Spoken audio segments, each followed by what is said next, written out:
ఇప్పుడు కాదు, ఆమె ఎప్పుడు కాదు. మీరు గవర్నమెంట్కి వెళ్ళి ఏమైనా వస్తున్నాయని తెలుసుకొని వాళ్ళకి అడిగి ఏమేమి స్కీమ్స్ ఉన్నాయి, ఏమున్నాయి, ఎట్లుంది, ఎంత సబ్సిడీ, మనకు అనుకూలంగా ఏమున్నాయి, ఎన్ని యూనిట్స్ ఉన్నాయి, మండలంకి ఎన్ని అలాట్ చేశారు, మా ఊరికి ఎన్ని వస్తాయి, ఇంకా ఇవి కాకుండా ఇంకా ఎక్స్ట్రా తీసుకోగలుగుతామా అని చెప్పేసి మీరు అడిగితే తెలుస్తుంది. లేకుంటే మీరు ఇక వస్తే ఖాళీ వరి మీదనే డిపెండ్ అవుతుంది. వేరే ఆలోచన లేదు, మీకు వేరే ఆలోచన అసలే లేదు. వరి మీదనే పోతున్నారు, వరి మీదనే ఇక గవర్నమెంట్ కొంటున్నది. ఆవి తావి 2 పంటలు పండుతున్నాయి, తీసుకొచ్చి మీరు వరి కొనుగోలు కేంద్రాలకు ఇస్తున్నారు. కొంతమంది అక్కడక్కడ సన్న ఓట్లు వేస్తే బోనస్ వస్తున్నది. దీని గురించి ఆలోచిస్తున్నారు. మన ముఖ్యమంత్రి రేవంత్ రెడ్డి గారు అక్కడ సిద్దిపేటలో మొత్తం ఇది ఆయిల్ పామ్ ఫ్యాక్టరీ అదొకటి స్టార్ట్ చేసిండ్రు. అక్కడ పోతే ఖమ్మంకి రైతులు వాళ్ళందరూ వచ్చిండ్రు. ఈ ఆయిల్ పామ్ వలన చాలా లాభం ఉందని చెప్పేసి మన వ్యవసాయ శాఖ మంత్రి తుమ్మల నాగేశ్వరరావు గారు పదే సార్ అందరూ అదే పెడితే మళ్ళీ ధర తగ్గిపోతుందంటే మళ్ళీ ఏం లేదు, ఇంకా జైరాబాద్ ఒక ఫ్యాక్టరీ స్టార్ట్ అవుతున్నది, ఏం తగ్గిపోదు, ఇంకా 20-25 సంవత్సరాల వరకు కూడా దీనికి ఇంకా అవకాశం ఉన్నది, పంటకు రేట్ తగ్గదని చెప్పడం జరిగింది. తర్వాత మొన్ననే వీళ్ళు వేరే అక్కడికి వెళ్ళి రైతులు వచ్చి 4 సంవత్సరాలు మనం ఇప్పుడు పామాయిల్ చెట్లు పెట్టి అంతర చేసి పెంచి 4 సంవత్సరాలకు మనకు పంట స్టార్ట్ అవుతుంది. అప్పటి వరకు అంతర పంట వేసుకోవచ్చు. ఈ 4 పంటలకు స్టార్ట్ అయితే 4 సంవత్సరాలకు పంట స్టార్ట్ అయితే ఎకరంకు ₹1,00,000 ఇస్తున్నట్ట. అంత మొత్తం అన్ని వాళ్ళే చేసుకొని, మొత్తం అన్ని ఎరువులు నీళ్లు పెట్టుకోవడం అంతా అన్ని వాళ్ళే చేసుకొని ఎకరంకు ₹1,00,000 అంత వస్తుంది. అమ్మడి వరిలో చెప్పండి నాకు, ₹1,00,000 కూర్చున్న జాగ్రత్త, దానికి ఏం లేదు, హాయిగా ₹1,00,000 ఇంటి దాకా తెచ్చిస్తారు. ఒక ఎకరం కౌలు ₹1,00,000 ఇస్తున్నట్టు. 4 ఏళ్ళ తర్వాత 4 ఏళ్ళ దాకా మనం పెంచాలి, మనం చేయాలి. పంట వచ్చే టైంకి ఎకరంకు ₹1,00,000 ఇచ్చిపోతుంది. వరికి రోజు ప్రతి 4 నెలలకు ఒకసారి మొత్తం పంట తీయాలి, హార్వెస్టింగ్ చేయాలి, మళ్ళా తూకం పోయాలి, మళ్ళా నాట్లు వేయాలి. నాట్లు వేయడానికి ఒకసారి టైంకి దొరకరు, లేకపోతే ఇవన్నీ మీకు అన్ని అయితే పంట మార్పిడి చేసుకోవాలి. నేను పోయినసారి కూడా చెప్పిన నేను మీకు అందరికీ, జొన్నలు పెట్టకుండా, జొన్నలు పెడితే కూడా మంచి జొన్నలు పెట్టుండి, పెద్ద జొన్నలు పెట్టుండి, తెల్ల జొన్నలు, అవి సాయి జొన్నలు, అవి దిగుబడి తక్కువ వచ్చినా సరే 16-15 క్వింటాలు అవి వస్తాయి. తినడానికి గవర్నమెంట్ కొనుక్కుంటుంది. నీళ్ళ జొన్నలు 20-25 క్వింటాలు అవుతున్నాయి. రేట్ ఏమో పెంచుకుంటూ పోతున్నారు. ఆ రేట్ ఎందుకు పెంచుతున్నారంటే మిల్లెట్స్కు ప్రాధాన్యత ఇవ్వాలి. అందరు అన్నమే తింటున్నారు, అన్నం తినడం వలన డయాబెటీస్, షుగర్ వస్తున్నదని అందరు రాగులు, సజ్జలు, తర్వాత జొన్నలు ఇవన్నీ పండియాలి. దీంతోనే ఆరోగ్యం మంచిగా ఉంటుంది. వెనకడికి అందరు తింటుంటే అట్లా దానికి ప్రోత్సహించాలనే ఉద్దేశంతో ఎక్కువ ధర ఇస్తున్నారు. మీరేమో నీళ్ళ జొన్నలు వేసేస్తున్నారు, అవి కోళ్ళు కూడా తింటలేవు, కోళ్ళ ఫారం వాళ్ళు కూడా తీసుకుపోతలేరు, బీర్ ఫ్యాక్టరీలు కూడా తీసుకుపోతారు. 2 సంవత్సరాల నుంచి తీసుకున్న జొన్నలు ఇంకా ఇప్పటి గోదాములలో ఎట్లున్నాయి అట్లే ఉంది. మళ్ళీ మనకేమో అప్పుడు 3,200 ఇచ్చిన పోయినసారి, ఈసారి 3,600 ఏమైందని రేటు. కానీ వాళ్ళు 1500-1600 కూడా వేరే రోజులు కొట్టలేరు, ఎక్కడ కూడా కొనకుండా గోదాంలో అట్లనే ఉంది. అందుకే నేను మొన్న ఫస్ట్ నల్లవాగు నీళ్ళు ఇచ్చినప్పుడు దయచేసి జొన్నలు ఎక్కువ మంది పండియకుండా, జొన్నలు పండిస్తే మంచి జొన్నలు పండియండి. మీరు అవి వెనుకడికి పల్లికాయ ఫేమస్ ఉండే, మొత్తం కల్లేరు మండలం అంటేనే పల్లికాయ ఉండే, లేకుంటే నల్ల కుసుమ ఉండే, ఇవన్నీ పొద్దుతిరుగుడు పువ్వు ఇవన్నీ ఉంటే ఇవన్నీ పెట్టమంటే నూనెలకు చాలా డిమాండ్ ఉన్నది. అటు పెట్టుకుంటే ఎవరు పెడతలేరు, అందరూ వరి జొన్నలకే పోతున్నారు. కాబట్టి పంట మార్పిడి చాలా అవసరం. గవర్నమెంట్ కూడా ఇంకోటి సెంట్రల్ గవర్నమెంట్ ఏం చేసింది, ఇప్పుడు మనం వరి కొంటున్నాం, చాలా కష్టంతో కొడుకున్న పని, చాలా డబ్బులు ఇవ్వాల్సి వస్తుంది రైతులకు. తర్వాత ఇంకోటి ఏంటంటే కేంద్ర ప్రభుత్వం మనకి ఇప్పుడు లిమిట్ పెట్టేసింది. ఇంతకంటే ఎక్కువ మీరు వడ్లు తీసుకురాకండి, FCI ఇంతకంటే ఎక్కువ వడ్లు కూడా మేము మాతో కాదు అని సెంట్రల్ గవర్నమెంట్ కూడా చేతులు ఎత్తేసింది. కానీ మనం ఇక్కడ స్టార్ట్ చేసుకున్నాం కాబట్టి మన రైతులకు అందరికీ అన్యాయం జరగకూడదని మనము మళ్ళీ వాళ్ళకు వేరే విధంగా వేరే పంటలకు డైవర్ట్ చేసి వేరే పంటలు కూడా ప్రోత్సహించాలనే ఉద్దేశంతో అక్కడక్కడ ప్రోగ్రాంలు కూడా చేస్తూ ఉన్నది ప్రభుత్వం. ఈ సెంట్రల్ గవర్నమెంట్ కోటా తగ్గడం వల్ల మనకు కూడా ఇబ్బంది అవుతూ ఉన్నది వరి కొనుగోలుకు అని చెప్పేసి నేను అందరు రైతుల దృష్టికి తీసుకొని పోతా ఉన్నా. చాలా చోట్ల పోలీసు సన్న బియ్యం పండియండి, సన్న ఓట్లు పెట్టడం కావాలంటే. కానీ అందుకని కొంతమంది ఇప్పుడు సగం మంది వరి పెడితే 70% వరి పెడితే కూడా మిగిలిన 30% వేరే పంటలు పెట్టాలని మీ రైతులకి కోరుకుంటున్నాం. తర్వాత మనకు ఈ వరి కొనుగోలు కేంద్రాల్లో అప్పట్లాగా క్వింటల్కు 6 కిలోలు 8 కిలోలు తరుగు తీసిన ఆ రోజులు కూడా ఉన్నాయి. అప్పుడు ఎవరు మాట్లాడలేదు. కానీ ఇప్పుడు ఉత్తమ్ కుమార్ రెడ్డి, రేవంత్ రెడ్డి ముఖ్యమంత్రి, ఉత్తమ్ కుమార్ రెడ్డి ఈ సివిల్ సప్లైస్ మినిస్టర్ వచ్చిన తర్వాత ఈ వరి కొనుగోలు కేంద్రాలలో ఒక్క కిలో కంటే ఎక్క తరుగు తీయొద్దని చెప్తారు. మీరు ఎంత తీస్తున్నారో మరి ఐకేపీ సార్ 800 గ్రాములు అంటే కిలో పావు, అంతకంటే ఎక్కువ లేదు. అందుకే మళ్ళా 400 గ్రాములు 600 గ్రాములు 700 వస్తుందా?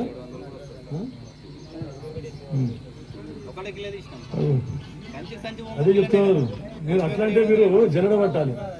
జల్లడి కూడా పడుతున్నారు. జల్లడ పట్టడానికి లేబర్ పైసలు పోతున్నారు. నాకు అందరూ అదే చెప్తారు, జల్లడి కూడా పడతాడు సార్, కొంచెం ఎక్క తక్క పోని అని చెప్పి మీకు మాత్రం కాదు, జల్లడ పట్టుడు కాదని చెప్తున్నారు. కాబట్టి ఆయన చాలా అవసరం. ఎప్పటికి ఒకటే పంట పెట్టుకుంటూ పోతే కూడా దిగుబడి తక్కువ వస్తూ ఉంటుంది. అయితే దానికి మీరు ఏం చేస్తారు, ఈసారి 3 యూరియా బస్తాలు వేస్తే వచ్చేసారి 4-5 యూరియా బస్తాలు వేస్తారు.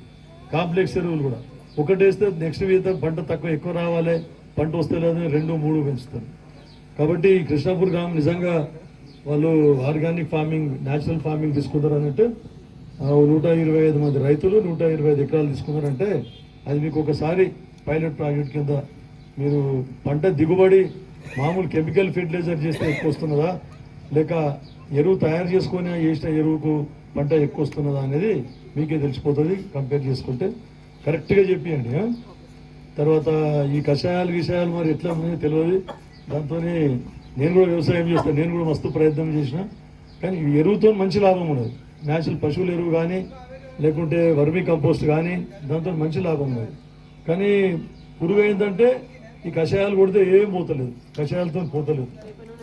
వేప నూనె వాడుతున్నారు. తర్వాత వేప పిండి కూడా మీరు దానికి వ్యవసాయంలో కింద భూమిలో అడుగులో వేయాలి. వేస్తే పంటకు రెసిస్టెన్స్ వస్తుంది. దాని తర్వాత కింద రోగాలు చీడపీడలు ఉంటే పోతాయి. కానీ ఒకటే పెస్ట్ ఏమైనా వచ్చినప్పుడు మనకు పురుగు మందు ఒకటి బయటికి వెళ్ళి కొట్టుకోవాల్సిన పరిస్థితి ఏర్పడ్డది. మరి ఇప్పుడు ఈ ప్రాక్టికల్గా దీన్ని మీరు తీసుకుంటా ఉన్నారు. మరి ఈ 125 ఎకరాలలో దిగుబడి ఎక్కువ వస్తుందా తక్కువ వస్తుందా ఒకసారి కరెక్ట్ చేసి చూస్తే అందరు రైతులను కూడా దానికే ప్రోత్సహించవచ్చు. మనము పట్టడబందీగా చేయండి అని చెప్పేసి మీకు వ్యవసాయ అధికారులకు రైతులకు కూడా కోరుకుంటా ఉన్నాము. ఎందుకంటే అప్పు ఎక్కువైపోయింది. గత 10 సంవత్సరాల నుంచి 8 లక్షల కోట్ల అప్పు చేసింది. అప్పు చేసి ఇదంతా మనకు దాన్ని మిత్తి కట్టడానికే మనకు పైసలు పోతున్నాయి.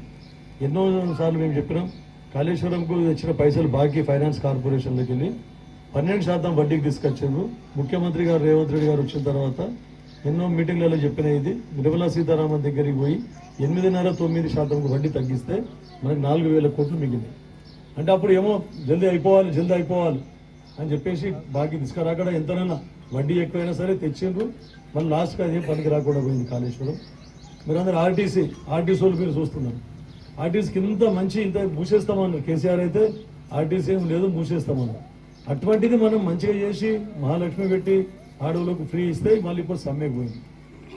ప్రభుత్వాలు ఏమి ఇంట్లోకి వెళ్ళి లేవు పైసలు. మీరు ఇచ్చిన ట్యాక్స్తోనే, మీకు వచ్చిన జిఎస్టీతోని, బిజినెస్తోనే మనం అందరం ఆ పైసలకు, తర్వాత లేకుంటే రిజిస్ట్రేషన్ల పైసలు కానీ ఆ పైసలతోనే మనము ఈ ప్రభుత్వాన్ని నడిపిస్తా ఉన్నాం. సంసారం ఎట్లా నడిపిస్తామో ఈ ప్రభుత్వం నడిపించడం కూడా అంతే. అప్పులు ఎక్కువ ఉంటే మనకు అయిపోతుంది. 60,000 కోట్లు అప్పు చేసిన గత 50 సంవత్సరాల నుంచి పరిపాలిస్తే మనకు 60,000 కోట్ల అప్పు ఉమ్మడి ఆంధ్రప్రదేశ్లో. కానీ 10 సంవత్సరాల ఈ టీఆర్ఎస్ ప్రభుత్వం వచ్చిన తర్వాత 10 ఏళ్ళు పరిపాలన చేసి 8 లక్షల కోట్లు బాకీ చేసిపోయారు. అంటే ఎంత బాకీ చేసిందో మీరు అర్థం చేసుకోండి. మళ్ళా పైసలు ఇవ్వబడి రిటైర్మెంట్ అయిన వాళ్ళకి పైసలు ఇవ్వాలి.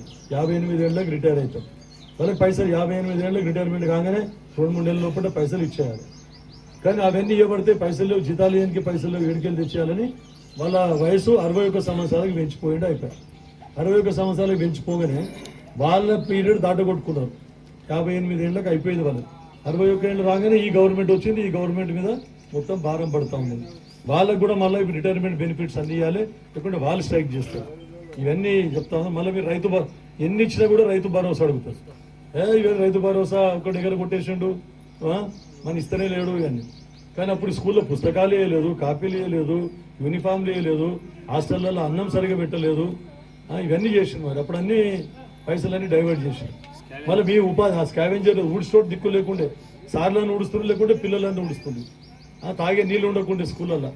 అమ్మ ఆదర్శ పాఠశాలలో ఆడోళ్ళకే చైర్మన్ చేసి తాగే నీళ్లు, కరెంటు, కాంపౌండ్ వాళ్ళు, పిల్లలకు అన్ని విధాల, హాస్టల్కి పిల్లలకు అన్ని విధాల ఈ గవర్నమెంట్ చదువుకోవాలి మంచిగా. మళ్ళీ చదువు చెప్పేటోళ్ళు లేకుండ్రి 11,000 మంది ఉద్యోగాలు ఇచ్చింది. టీచర్లు కొత్తగా అపాయింట్ చేసింది. ఇంకా 10,000 మందికి అపాయింట్ చేయబోతున్నారు. మరి ఇవన్నీ మంచి పని, అందరికీ లాభమయ్యేది. ఒక రైతు భరోసా ఒకటే చూస్తాం, మాకు రాలేదు పైసలు, మాకు రాలేదు. కేసీఆర్ ఉండగా 6 నెలలకు కరెక్ట్ వేస్తుండే. మా కేసీఆర్ గారు అన్ని మొత్తం ఇవన్నీ తీసుకొని పోయారు. కేసీఆర్ గారు ముఖ్యమంత్రి ఉన్నప్పుడు ఇవన్నీ తీసుకొని డైవర్ట్ చేసాడు. ఉపాధి హామీ పైసలు కూడా టైంకు పడలేదు, ఉపాధి హామీ పైసలు కూడా మొత్తం వాడుకున్నారు.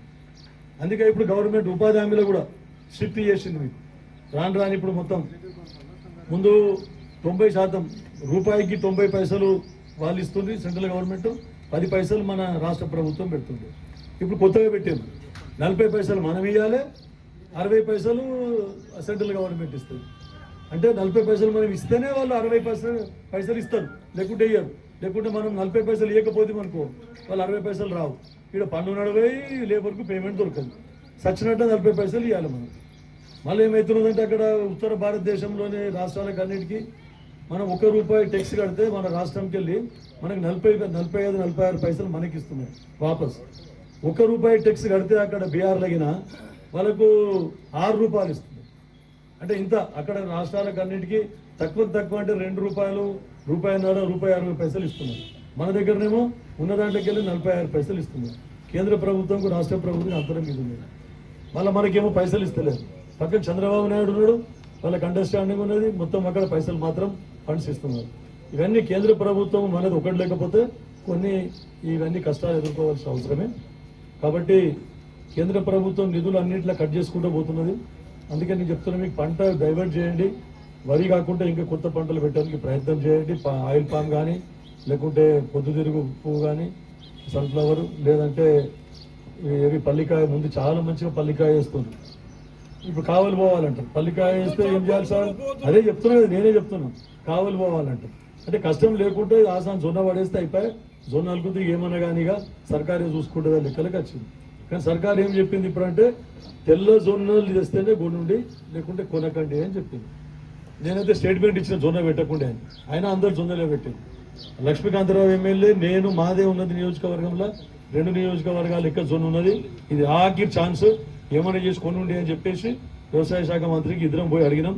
ఏమైనా చేసి ఇది ఒక్క సీజన్ దాటిపోదాం, ఇది ఒక్క సీజన్ జొన్న వాళ్ళ పెట్టిండ్రు, ఇప్పటి నుంచి షిఫ్ట్ చేద్దాం అని చెప్పి ఇది ఒక్కసారి కొని ఉండే అని మేమందరం ప్రయత్నం చేసినాం, రిక్వెస్ట్ చేసినాం.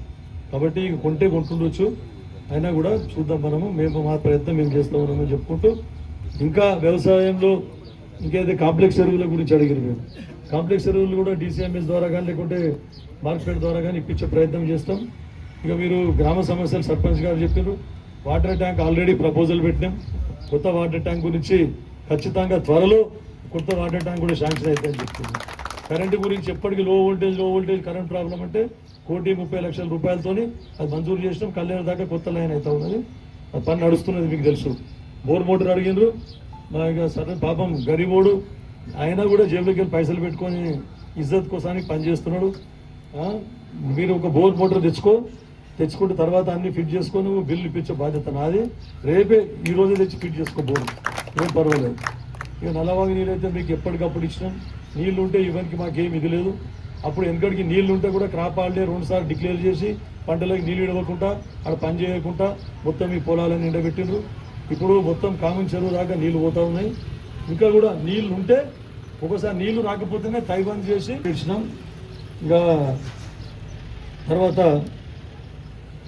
ఇంకోటి మోరీ అన్నారు, పెద్ద మోరీ 800 మీటర్ల మోరీ. నేను చెప్తా ఇమ్మీడియట్ 2 విడతల్లో మీకు దానికి 10-15 లక్షలు అయితే ఉండొచ్చు. ఇక ఏమో కానీ ఒక 10 లక్షల రూపాయలు అయితే నేను దేంట్లోకి వెళ్ళని చెప్పి శాంక్షన్ చేయించి మోరీ ఫస్ట్ శాంక్షన్ చేపిస్తాను. గోడౌన్ అన్నారు, మీకంటే ముందే గోడౌన్ గురించి జాగా చూడమన్నా. మీ సొసైటీ పైసలతోనే మనం గోడౌన్ కట్టుకునే విధంగా కృషి చేద్దాం. ఎందుకంటే వేర్ హౌస్ కార్పొరేషన్కి వెళ్ళి ఆల్రెడీ నారాయణఖేడ్కు 4 గోదాములు తీసుకొని వచ్చినాయి. అదే చెప్తున్నా, సొసైటీ బిల్డింగ్ అవుతుంది, దాంట్లోనే మీకు సరిపోయే ఊరికి సరిపోయే గోదాం కూడా అయితే ఫెర్టిలైజర్స్ కానీ దానికి అన్నిటికీ అదే ప్లాన్ చేస్తుంది. మరి అంత గత పాలకులు కమిషన్ ఏమైందో తెలియదు, కమిషన్ ఎవడు తినిపోయిందో తెలియదు. సొసైటీ కానీ ఐకేపీ కానీ మరి మజా ఉడాయించారు, 10 ఏళ్ళు లెక్కలేదు, పత్రం లేదు. మాడీ సొసైటీ ఆమెను ఐకేపీ ఆమెను సస్పెండ్ చేపిస్తే ఇది వారికి లెక్కియలేదు. మాడీ సొసైటీలో 15 లక్షల రూపాయలు కుంభకోణమై రికవరీకి పెడితే కోర్టుకు పోయారు. ఇంకా ఇదివరకు 15 లక్షలు తెచ్చి కట్టలేదు, కట్టించుకుంటామని చెప్పినాం. ఇప్పుడు కల్లేరు కానీ, మారడి కానీ, కృష్ణాపూర్ కానీ కొత్త సొసైటీలు మీరు కట్టుకోండి. అవసరం పడితే నా ఎమ్మెల్యే ఫండ్కి వెళ్ళి 5 లక్షలు 10 లక్షలు కూడా ఇస్తా అని మంచిగా గోడౌన్ ప్లస్ మీ ఆఫీస్ అది సొసైటీ ఉంటే మీకు ఫెర్టిలైజర్ కానీ అన్నిటి కానీ ఇంకోటి ఎఫ్ఈఓ ఆర్గనైజేషన్ కూడా మీరు పెట్టుకుంటే రైతులందరూ కలిసి ఒక సొసైటీ ఫామ్ చేసుకుంటే ఇంకా మీకు వ్యవసాయ పనిముట్లు కానీ అన్ని ఇస్తారు. దాన్ని కిరాయికి వాడుకోవచ్చు. చిన్న చిన్న రైతులు ఉంటే ట్రాక్టర్ కానీ లేకుంటే ఈ వ్యవసాయ పనిముట్లు కానీ డ్రోన్లు కానీ అయిందా ఎక్కువ అయితే మరి అన్ని యూజ్ చేసుకున్నాను. అంత మంచిది ఏది లేనే లేదు. వాడుకున్నాను చెప్పుకుంటే రైతులకు అవగాహన కల్పిండి. ఒక డ్రోన్ తీసుకొని వస్తే ఈరోజు 20 నిమిషాలు ఒక ఎకరం మందు కొట్టేస్తున్నది. ఫెర్టిలైజర్ కానీ పెస్టిసైడ్ కానీ కొట్టేస్తున్నది. సబ్సిడీ ఉన్నది. 2 లక్షలు కడితే 8 లక్షల వరకు అది పెద్ద డ్రోన్ ఇస్తారు మీకు. ఆ డ్రోన్ తోని మీరు మందు పిచికారీ చేసుకోవచ్చు. మరి తర్వాత దాంట్లో మళ్ళీ అప్పుడు 5 లీటర్లు అయితే ఉంటాయి. ఇప్పుడు 20 లీటర్లది వచ్చిందంట. 20 లీటర్ల డ్రోన్ వచ్చిందంట. సో మీకు 15-20 నిమిషాలలో ఒక ఎకరం అయిపోతుంది. మళ్ళీ కొంతమంది అప్పో మందు సరిగా పడదు అది పడదని అవేం లేదు. మందు కరెక్ట్ పడుతుంది, అన్నీ పడుతుంది. కాబట్టి మీరు ఒక్కసారి మీరు చేసుకుంటూ పోండి, దానికి వస్తుంది అని చెప్పేసి మీకు అందరికీ చెప్తూ ఏమంటే రాపూర్కు లిమిట్ లేదు, రాపర్తికి లిమిట్ లేదు, కృష్ణాపూర్ కూడా లిమిట్ లేదు. 2 విడతలు 50 ఇండ్లు కావాలంటే 50 ఇస్తాం. 2 విడతల ఇప్పుడు మే జూన్లో 2nd విడత వస్తుంది. ఆ 25 ఇండ్లు మళ్ళీ గిత్తలు 25 ఇండ్లు ఇప్పిస్తామని చెప్తున్నా. ఇక పాత ఏవైతే కట్టుకోకుండా మిగిలిపోయినాయో వాటికి కూడా ఆల్టర్నేట్ కింద మనం పంపించినాం ఎండిఓ ద్వారా. అవి కలెక్టర్ లాగిన్లు ఉన్నాయి. కలెక్టర్ లాగిన్లో వాళ్ళు ఏం చేసినట్టు నారాయణఖేడ్ మున్సిపాలిటీలో 500 ఇండ్లు కంప్లీట్ అయినాకనే ఊర్లలోకి ఇవ్వాలని చెప్పి ఆప్ పెట్టిండ్రు. లేకుంటే అవన్నీ వస్తుండే. త్వరలో 15-20 దినాల్లో అవి కూడా ప్రొసీడింగ్ వస్తుంది.